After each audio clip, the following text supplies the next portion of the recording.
To start off with, this video is not about bad real estate agents. It's about old strategies and outdated processes. And we certainly have gone through a shift and we're in here for the long haul. These are the reasons why homes don't sell in the Denver metro market.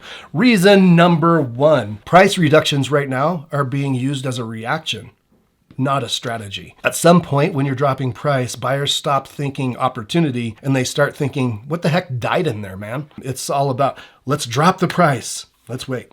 Then we drop it again.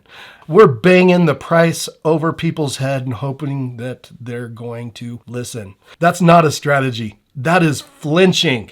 Buyers smell desperation like sharks smell blood in the water. Only use pricing once you've checked off all of those other boxes and you can say without a doubt, you've done everything you can. It's all about creating interest first, then letting price do its job in the market. The real issue here is reactive pricing. Buyers are going to start waiting you out, then they're going to lose interest and they're down the road, man. And you lose that leverage in potential negotiations down the road. Price is a lever. Create interest first, then price works for you instead of against you. Reason number two, why homes are not selling in the Denver metro area. Hey, your home was listed, but it never really was launched. We have to treat these homes just like a product launch where we have clear positioning. We have a real story, something to really capture their mind, not just specs on the home. Most homes are treated kind of like paperwork. They go up on the MLS, throw some pretty photos up there, and wait. Well, that's not a launch, that's an announcement. It's like releasing a movie with one single poster and no trailer, not even knowing where our movie is going to be shown, and no place to put our poster. That strategy is broken, it's busted, and it just doesn't work anymore. That is bait fishing. We need to fish off of an ocean liner with multiple poles out there in order to get just one buyer. We need to be on multiple platforms. We're talking not just the MLS where we're hoping and praying that somebody sees us. We need an entire team back there. We need to make sure we have messaging to really narrow down who that buyer is and message directly to them. Are our buyers on YouTube? Are our buyers on Instagram, TikTok, Twitter, wherever they're at? We need to go and grab them and remind them that they are buyers. And this is a market right now where many buyers aren't buyers until they see something that just kind of triggers them. Your home needs a debut, not a soft whisper in an internet void. The number one reason why this fails is because everything looks the same and buyers are scrolling really fast. They're going to Zillow. They're like, saw it. They need something to stop those thumbs from scrolling. Homes that feel intentional get attention. Homes that feel accidental, well, they're going to get ignored. Marketing can either boost you or it can bury you. And it's got to be emotional and it's got to be treated like a product launch. Reason number three, why homes are not selling in the Denver real estate metro market. Man, you've got some great photos that check a box, but are they really creating emotion? What about our videos? Are we actually using YouTube? Are we actually using Facebook and Instagram regularly? Are we writing blogs about our property to kind of get some of that Google juice and make Google happy with us and show Google that, man, we are a real listing, we mean business, and we need you to show it to the public. The fix to getting great photos and great media out there is you just have to have media that is designed to make those buyers linger, not just swipe. Photos that show how it feels to live there, and actual video that adds emotion and pacing and energy to your listing and makes them just stop and go, wow, I can live there. The goal of photos and your marketing, all the way down from your floor plans to your video to your 3D tours and your property website, it's not accuracy. It's all about desire. So let's create a desire for your listing, and that's how you're going to sell in this market. Reason number four, why homes are not selling in the Denver metro market is lack of tracking, whether that's tracking your feedback or tracking how many views and saves you've had on Zillow, Homes.com, Realtor.com, the MLS, and of course, your main hub, which we like to call your property website, where all of your media lives, designed specifically for your property.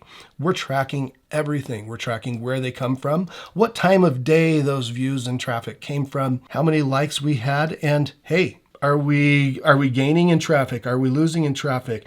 Is it seasonal, or is it something that we did that we can pivot on?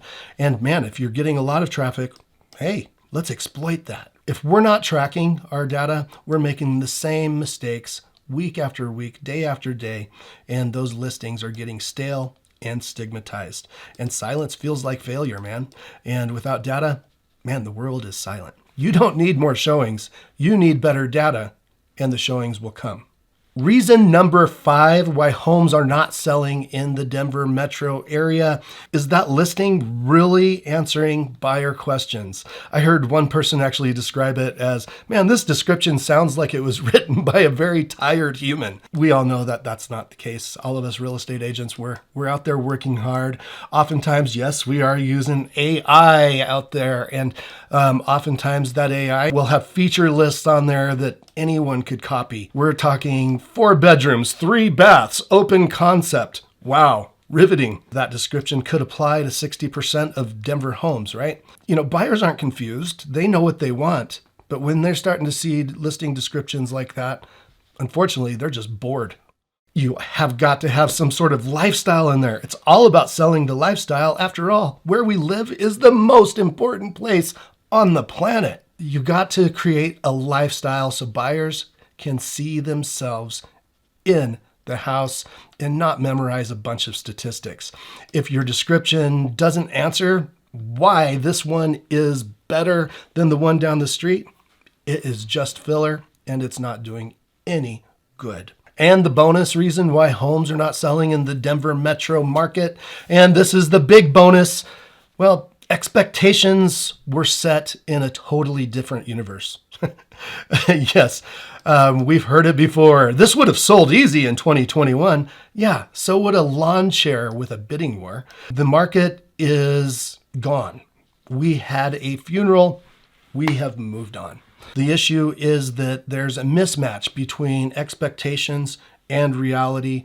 We are the closest to an actual buyer's market than we've ever been. And right now, all of this marketing, all of this media and strategy, boy, they've got to really be on point if you're going to have a great, successful sale. When people have the wrong expectations, they're making emotional decisions. We get it. This is part of your legacy, and it should be somewhat emotional. But man, we've got to try really hard, because once that frustration builds, boy, you start throwing everything at the wall. And yeah, it can be dangerous. It can be scary, and you can fail pretty bad and look back after it's all said and done and be like, I wish I woulda. Let's try to avoid that as much as possible and go in with the correct expectations. Let's listen to your real estate agent who's telling you what's actually happening in the market. Get data. Data builds clarity, guys. Ultimately, the goal isn't always to sell fast. The goal is always to sell smart. Hope is not a marketing plan. Hope is great to have. I love it. It's part of faith. It's part of the foundation that my life is built on. This is real estate, and we have got to treat it like a business, like a product launch. We have got to have clear communication. We've got to track everything, and we've got to describe exactly what it is in an emotional way in everything that we do. So if you're thinking about selling in 2026, the biggest advantage that you can have is not timing. It's actually understanding what actually works right now, and to also know why homes don't sell. And man, you're going to be way ahead of most sellers in today's Denver real estate market. So there you have it, guys. I'll talk with you soon.